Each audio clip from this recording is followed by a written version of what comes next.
Guobadia absolutely deserves to be a housewife. I don't give a damn what nobody says. He said, being debt free is my flex. He absolutely ate the girls up with that one. And the number of people in the comments that have no idea what they're talking about when they're like, my girl P, she got the house. She ate. She won. Let's quickly talk about how liens work when you own property. Hey y'all, what's up, honey? I want to get into some housewives. You know how I go. I want to get into some housewives. I want to get into Shamia for a little bit. I also want to get into Funky Dineva dragging Brit Eady, and Brit Eady has now responded to Funky. So we'll talk about that for a little piece. And I also want to get into Porsha Williams and this big win that she had in her divorce settlement against Simon Guobadia. So let's get into it, honey. How we get up, just call back, right back. We can spend, then get it right back, man. She just gotta want it all of that, so that's why I bought. All right, y'all, come on in, like up the video, subscribe to the channel.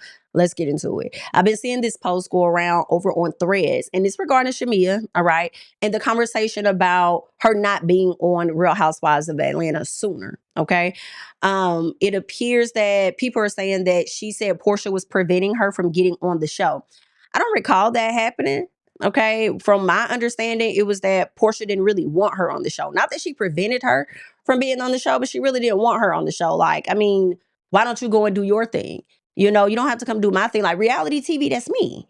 This is my thing. Like this is what I do. You got all this other stuff going on over there. Why don't you go do that? Right? That may be encouraging her not to do the show, but not necessarily preventing her from doing the show. Okay. And then we saw also, I believe it was last year at the reunion where Andy said that Porsha was in support of her being on the show. Okay. So that is something that Andy said. Now, more recently, there was a Real Housewives Ultimate Girls Trip event, a premiere that Shamia and her husband attended. Andy was interviewed. He was asked about Shamia not being a housewife much sooner. And he mentioned her husband not wanting her to film in the home and stuff like that. Shamia came out and said, hey, Andy, okay, that's cute. But listen, that's not the case. No, my husband did not want to film. However, he always supported me and our children, you know, filming the show and being and using the home. He just didn't want to be a part of it. Now, as I recall, when she did have a conversation with Candy on Speak On It, she said that Bravo wanted her husband to be a part of the show. Like in order for her to do Housewives, he had to be a part of the show. And he wasn't willing to be a part. He was not willing to be a part of the show at that time. And so, unfortunately, it was what it was. She couldn't do the show. He wasn't willing to be a part of it. That's that. Not that he didn't want her to film in the house or anything. It was given, you could go do it, but I'm not doing it. And that doesn't seem to have changed a lot. It's changed a bit to where it seems like, okay, I'm open to filming now, but I really don't want to have a lot of camera time. Like that's why he always looks awkward on camera. Because he don't really want to be in front of the camera. That's her thing. But he's come out and he said that, you know, he supported her. He also got on that same post after Shamia saying he's always supported her.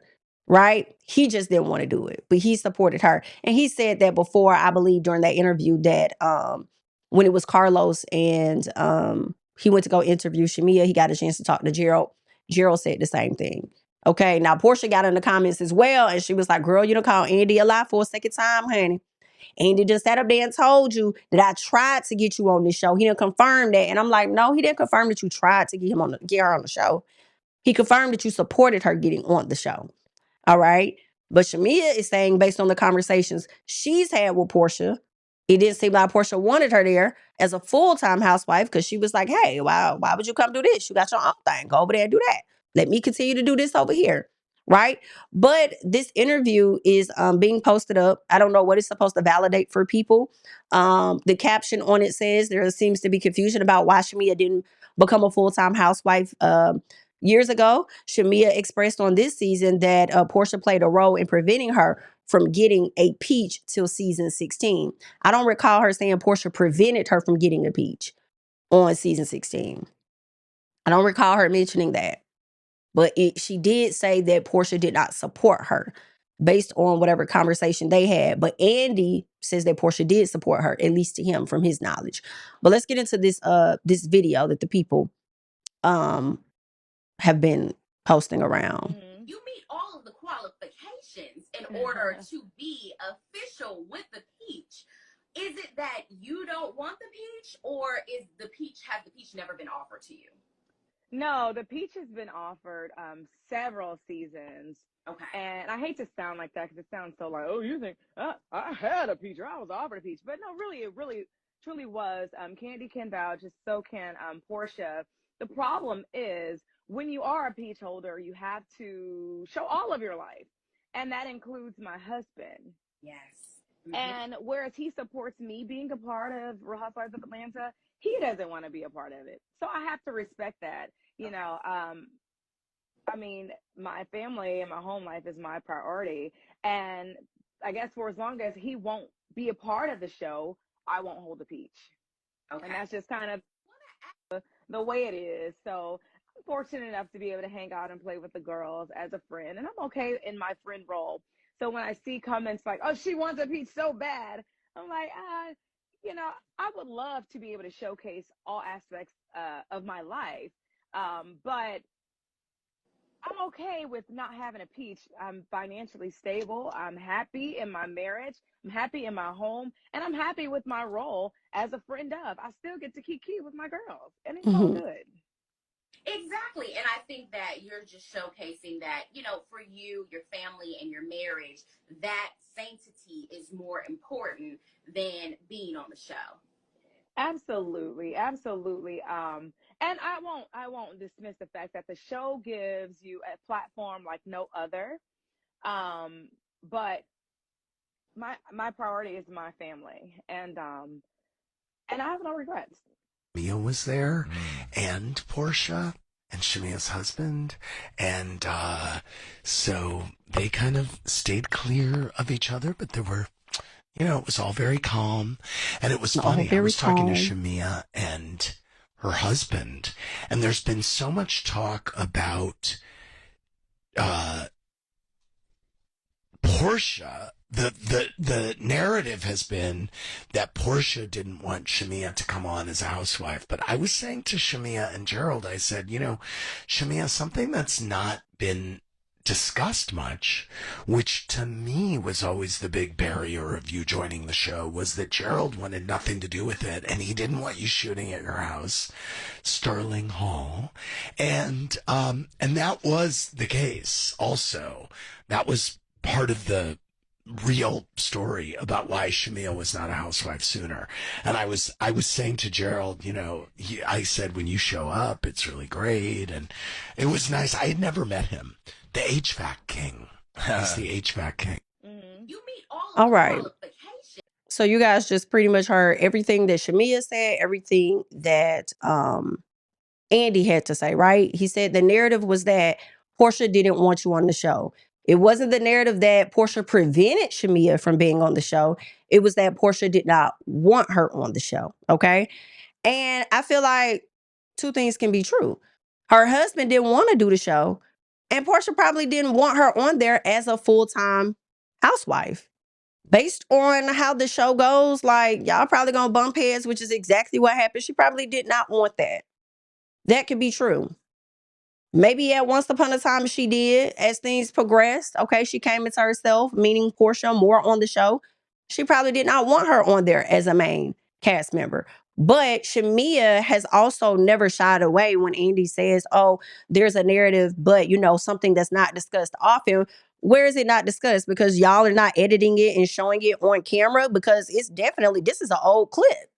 Shamia, in my opinion, is not saying much different in this old clip that she has said previously in interviews leading up to season 16 and after.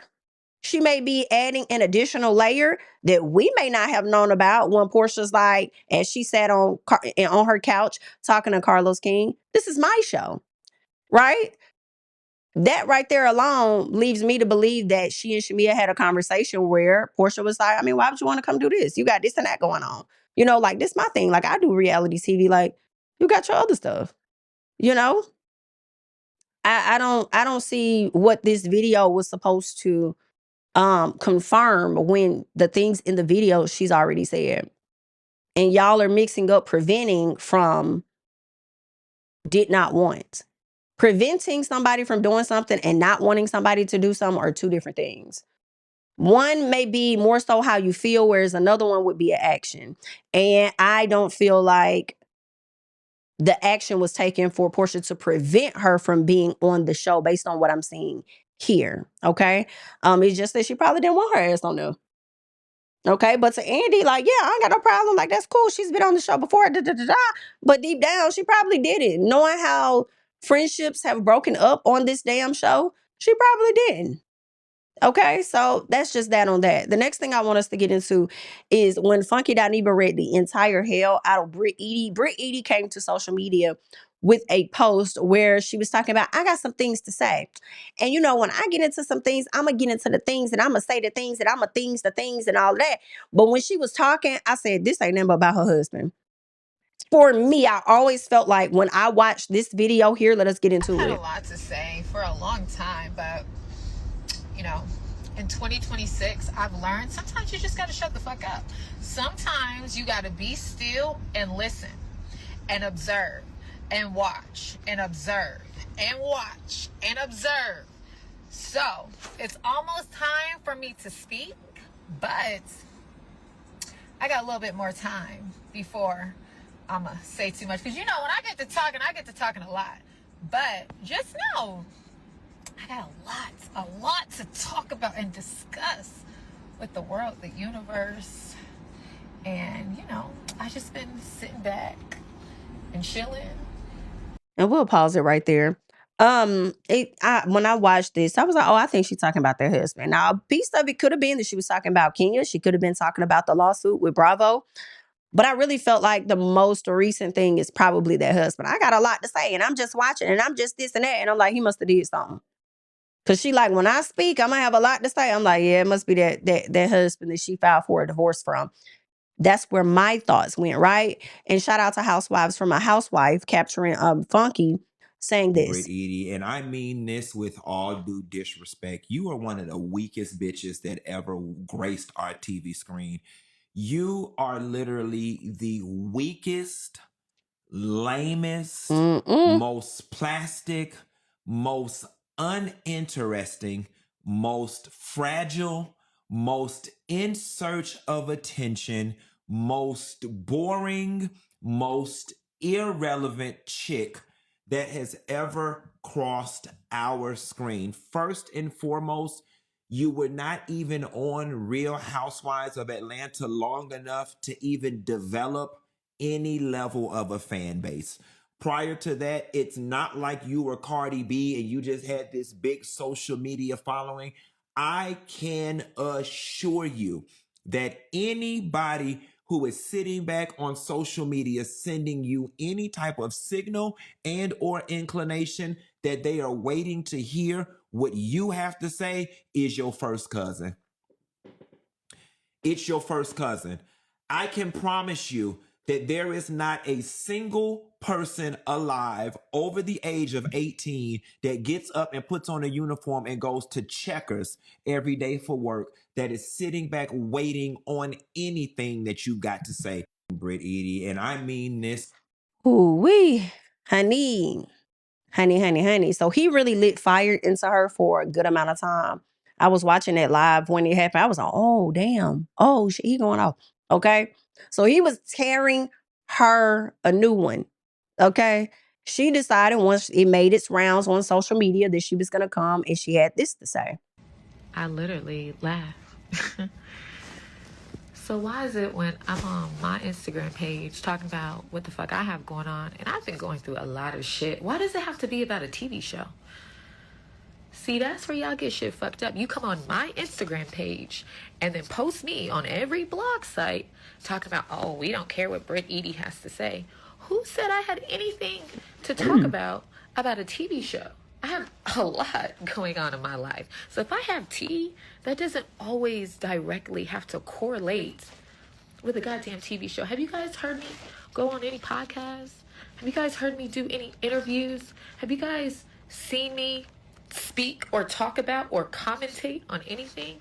So what makes you think that automatically, just because I'm on my page, on my motherfucking page, that, oh, we don't want to hear what you have to say. Get the fuck off my page. Ooh. You don't want to hear what I have to say. This is about... And I blame you motherfucking fans that give these nasty, disgusting crackheads the platform to speak on black women, because you guys aren't journalists, bloggers. Like, you sit around in front of a green screen, twiddle your fucking thumbs, and speak on black women when you want to be a woman. Okay?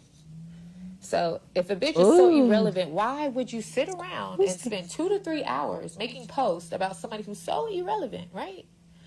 I don't know. Shit's fucking weird. But go find somebody else to speak on, talk on, whatever. Because hopefully a bitch like me is not paying your bills to speak on me. It's giving weird. It's giving obsession when I'm just living my life, not speaking on nobody, not speaking on nothing. So you guys don't want to hear what I have to say? Keep scrolling. It's that simple. And the same nasty, disgusting bloggers be the same ones that be in my DMs sucking me off. In my DMs. So if I need a post, the receipts. You guys are so flip-floppy. I would like to One see it. day you sucking me off, then the next you hate me. Like, y'all are just disgusting, obsessive. I don't even know to call it fans, because bloggers that are in my DMs telling me how great I am and then go on their platform and spew fucking hate is disgusting. Like, y'all are too fucking obsessed with TV. Y'all gotta find other fucking jobs and hobbies that does not revolve around obsessing over people's lives. Baby. Now I feel like she sat up there and clocked some of the people that's not necessarily bloggers, but definitely some of the damn fans. In my personal, I do feel like there's a point as far as, like, if you don't like my content, like, you know, if you don't like what I have to say, then get off my page. But then that's the other thing is, a lot of times people don't be on your page, right? It's posted in other places. So once they see it, they react to it, and that's what happens. Now, I feel like she's entitled to feel how she feels when the commentary is about her. But at the same time, if the person came down and they was praising you and doing all of that, then you will be completely fine and okay with it. I don't feel like she's wrong to say people be switching up. I don't know if that's something Funky has done, but that's how people be. They be flip-floppy. Okay? They'll be in your DMs, this, that, and the other, and then one way over here. But she's entitled to feel how she feels. That's the situation regarding her, and she could take that up with him. Okay? I don't think he gonna care. I don't think he gonna respond. I think he's really giving I said what I said. And it's not changing over here. So either way, good luck. Leave your thoughts and comments down below, honey. The next thing I want us to get into is Porsha Williams, who appears to have won big, as the people are saying. Okay, they're saying she scored a major win. A major win down to the courthouse, okay? Dealing with this divorce settlement, all right, against Simon.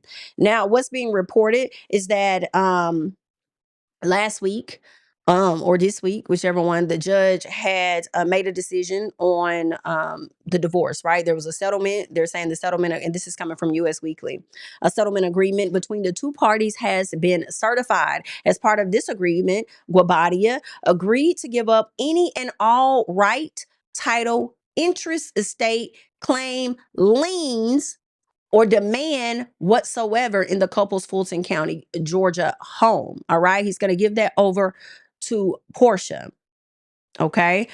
But from my understanding, it was already put within the prenuptial agreement. So that was going to happen anyway after a period of time. Right. And keep in mind, especially if he wasn't paying any of the bills. So he has not been paying and with that house, I think what was the house, like $10 million? I think he put a substantial amount down, and then I think the house may be $8 million on it. I don't know if Porsha has paid anything or how that works. Obviously she's been keeping the lights on and stuff over there. I don't know if she's been paying the mortgage, if she's been waiting for him to pay the mortgage. What I do know is, based on videos I've seen on TikTok, is that the mortgage industry or real estate, whichever, is really crazy right now. Okay. Because there are so many people, they're saying, are in foreclosure right now from not paying their bills, but the banks haven't acted on it because they don't know if somebody's going to turn around and buy the property. Like, it seemed like the damn banks may be upside down based on what the hell is happening with the economy right now. and people not trusting it or whatever. I've been seeing quite a few of those videos in the past week. And you guys let me know what you have seen as far as the industry. But they're saying there's quite a few people that are in foreclosure right now, and the banks have not moved to foreclose because they don't know what the hell to do. Okay. And that could be a situation over here with Simon's house and him not paying it, or Porsha could be taking on that responsibility to pay that mortgage, which I would want to believe. I don't know it to be actual factual.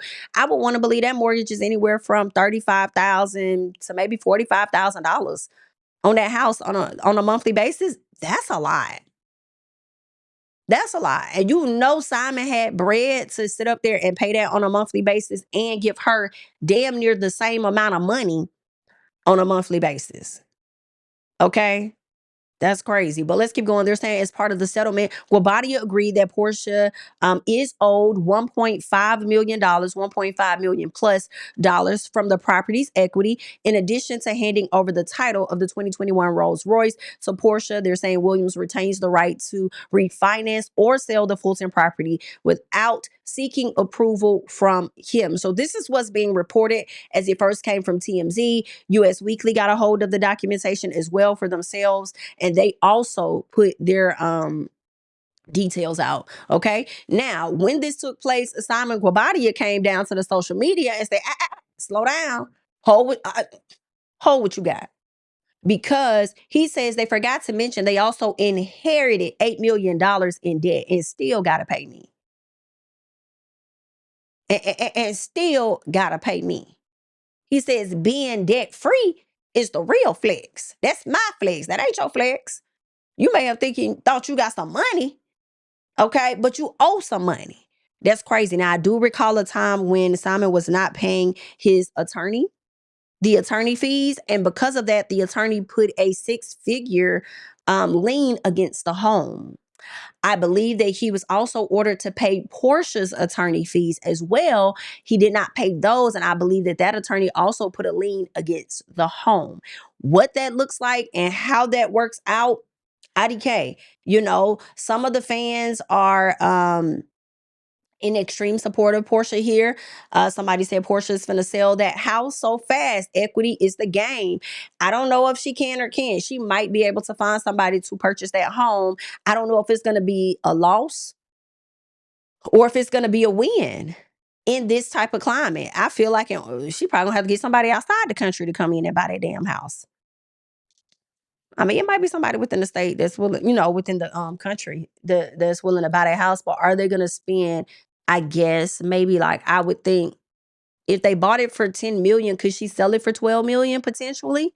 That house and maybe she probably could. And if she sell it for 12 million, um, what does that look like? Is that she may I would think she's gonna get some money. Like she would get something in her pocket, right? You have some people in the comments. Somebody said, well, damn, he kind of ate with that one. Somebody says her being awarded the house is nothing to smile about. The bank still has to be paid. And if there are liens, taxes, and other debts attached to that property, Porsha gets to take responsibility for them. The court ordered Porsha to reimburse Simon the $2 million. So I believe the $2 million is what he put down. But they're saying she also gets full ownership of the house, which means taking on the remaining mortgage and any other financial obligations tied to the property. Simon just managed to offload millions in debt and walk away with $2 million. That's a win for him. He played the long game, and honestly, Simon is smart with this move. Porsha, not so much. This is what people are saying. Somebody said Simon is 3 a.m. in Nigeria. Take your nightshirt and cap to bed. Somebody says he doesn't think it's a flex. He's just happy. The SHI is out his name. He's deported. Why would he want to keep a house with a mortgage that he can't live in? It worked on both of their favors. Okay. Someone else says house value was 10 million. His down payment and equity was 2 million. Remaining mortgage is 8 million. Court awarded the house to Porsha. The court also ordered Porsha to reimburse him the $2 million he had put into the house. But for Porsha to fully own the house, she must also take responsibility for / pay off the remaining $8 million mortgage, which is where I guess she would try to refinance the home, right? She would have to refinance. So this is some of the comments and things that people have put out here. And I wanted to get into more. I want to hear some other perspectives here. So let's check this out real quick. Update and what it means. So let's do the new update and what it means since August 5th, Simon signed over the deed to Porsha. And let me say this. When you speak facts about something does not mean you want someone to fail or anything. Facts is facts. Doesn't mean you like nor dislike a person. Now let's get into it.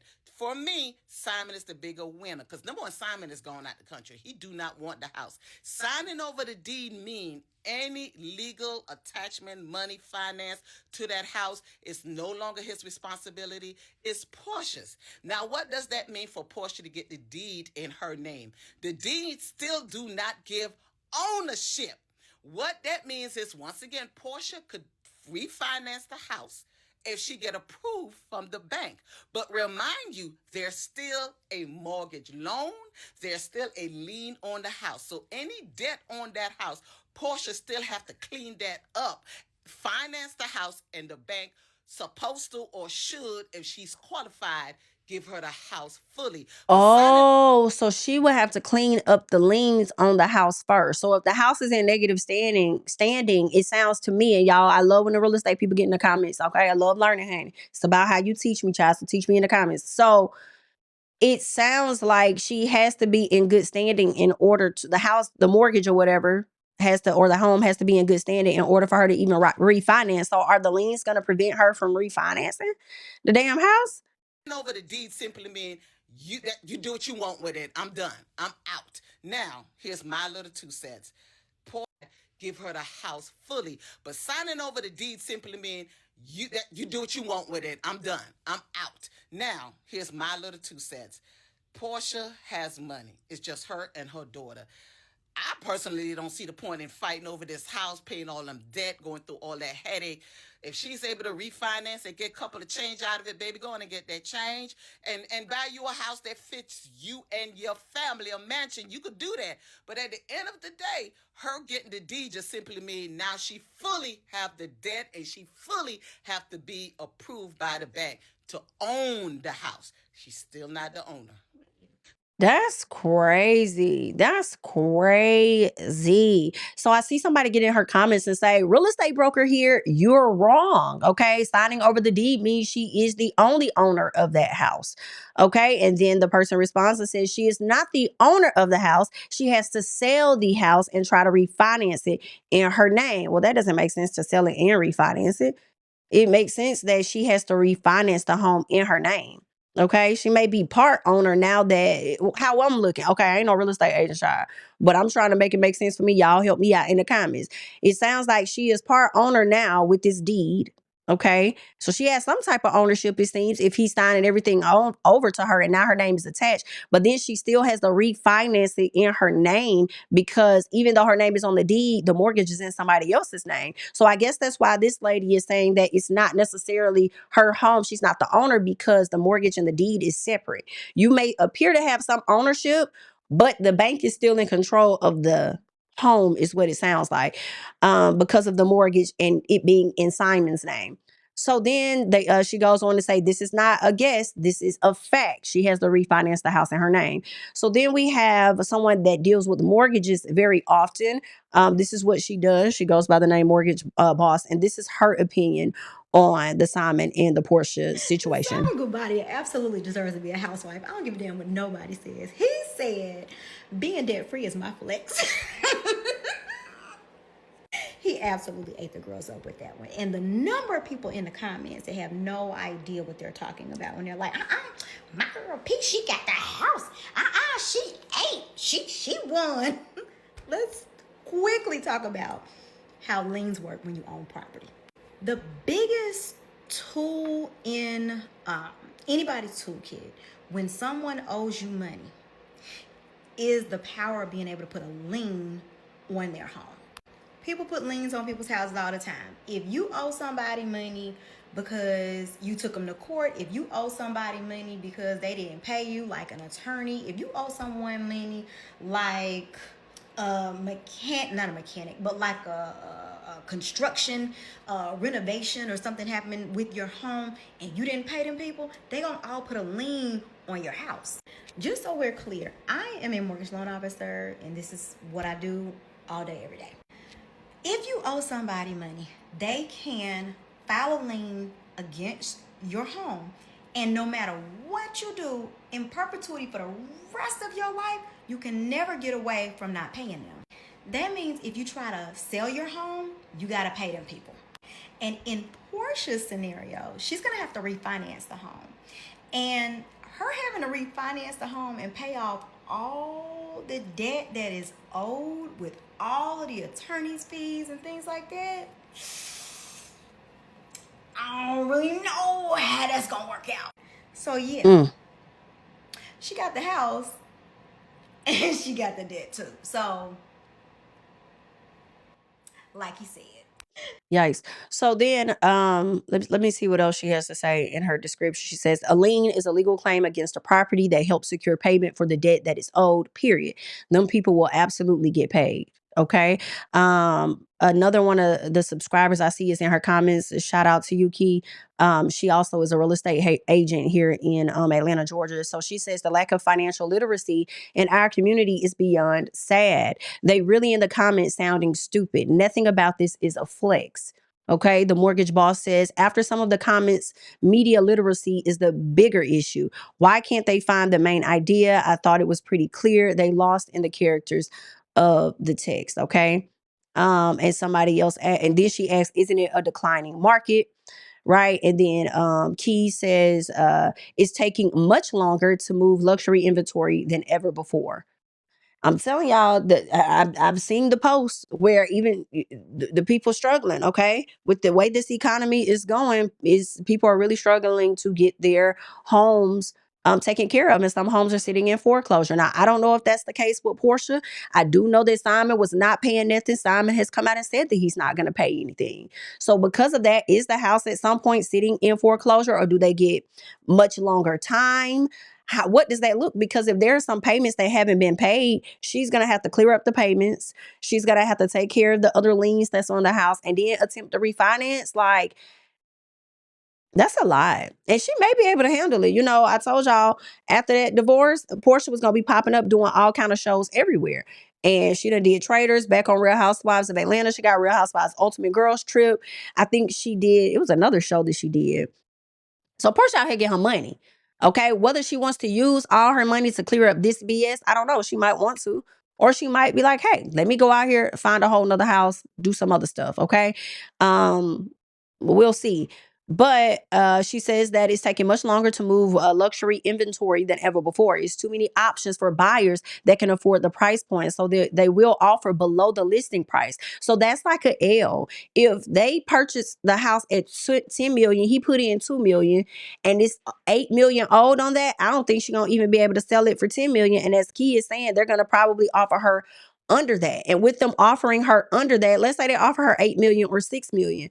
Is she still going to have to give that 2 million back to Simon because that is the down payment that he actually put in on the property? So then that's an L right there. It's just, it's a lot. It's a lot. If they offer less than what's already owed on it, she could be walking away without getting absolutely nothing. But if she walks away and Simon gets his 2 million, she don't owe nothing on the home, now that her name is on the deed or whatever the case is, I feel like that could be a win for her to be able to at some point walk away from the house like debt free too. Like, okay, cool, everybody paid off, everything good. I'm good. I can really put this behind me, and let me go out here and buy me another house. Leave your thoughts down below, okay? So she goes on. She says, it's taking much longer to move luxury inventory than ever before. It's too many options for buyers that can afford that price point. So they will offer below list price. She says now the world knows her business, if even more incentive to lowball, because they will know that she needs to sell. And I thought that I'm not even in the industry, and I thought the same thing. I was like, this is a mess. This is a mess, because with these people knowing she needs to sell, and also I feel like without even really knowing she needs to sell because they know her business, I would think that they probably could have did their own research on the house too. Whoever that person's buying agent is, they probably could have did their own research to see, okay, it's things on this house. We may be able to use this for some type of leverage to, possibly undercut her because she need to like sell this so bad and get this up out her name. So I don't think that Simon is wrong. But then, I mean, it don't have to be all bad for Porsha if she's able to, like, you know, get the house sold. It's like, boom, I got you out the country.